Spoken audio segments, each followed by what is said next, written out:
తాను చెబితేనే Chandrababu Rayalaseema lift irrigation project పనులు ఆపేశారని సాక్షాత్తు తెలంగాణ అసెంబ్లీలో సీఎం రేవంత్ రెడ్డి చెప్పిన సంగతి తెలిసిందే.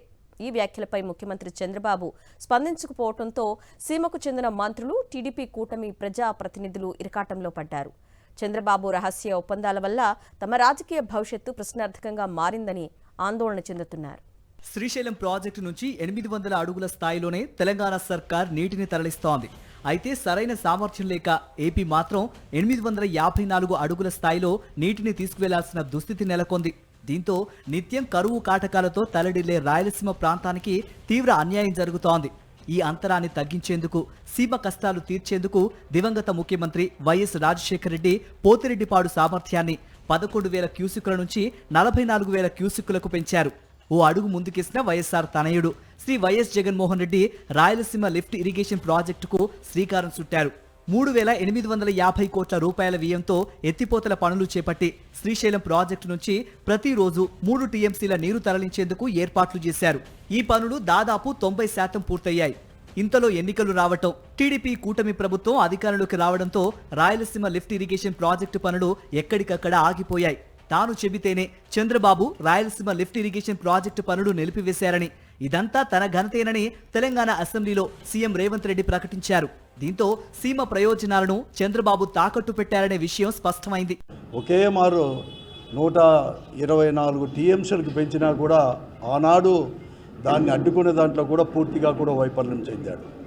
మరి ఈరోజు కూడా ఒకే మారు కూడా దాన్ని కూడా 524 మీటర్లకు అంటే 240 టీఎంసీలకు పైబడి కూడా పెంచుతూ ఉన్నా కూడా మన యొక్క ప్రయోజనాలు దెబ్బతింటానే కూడా దాన్ని కూడా ఎదుర్కొనే దాంట్లో కూడా పూర్తిగా కూడా వైఫల్యం చెందాడు ఈరోజు చంద్రబాబు నాయుడు గారు.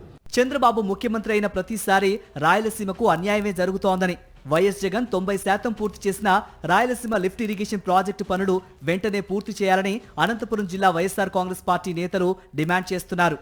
రీజనల్ ఇంబ్యాలెన్సెస్ లేకుండా ప్రతి రీజన్ను కూడా అభివృద్ధి చేస్తూ, ముఖ్యంగా ఈ ఒక్కసారి మీరు తప్పుదనం చేస్తే రాయలసీమ వాళ్ళకి తాగునీరు కూడా ఉండని మనవి చేసుకుంటూ, దయచేసి దీన్ని ఈ ప్రాజెక్టును నీళ్ళు ఇచ్చే విధంగా చర్యలు చేపట్టాల్సిన విజ్ఞప్తి చేస్తున్నా. రేవంత్ రెడ్డి వ్యాఖ్యలపై చంద్రబాబు ఇప్పటిదాకా సమాధానం ఇవ్వకపోవటం అనేక అనుమానాలకు తావిస్తోంది.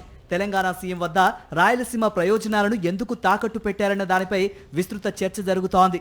చంద్రబాబు నిర్వాహకం వల్ల రాయలసీమకు చెందిన మంత్రులు, టీడీపీ కూటమి ప్రజాప్రతినిధుల రాజకీయ భవిష్యత్తు ప్రశ్నార్థకంగా మారింది.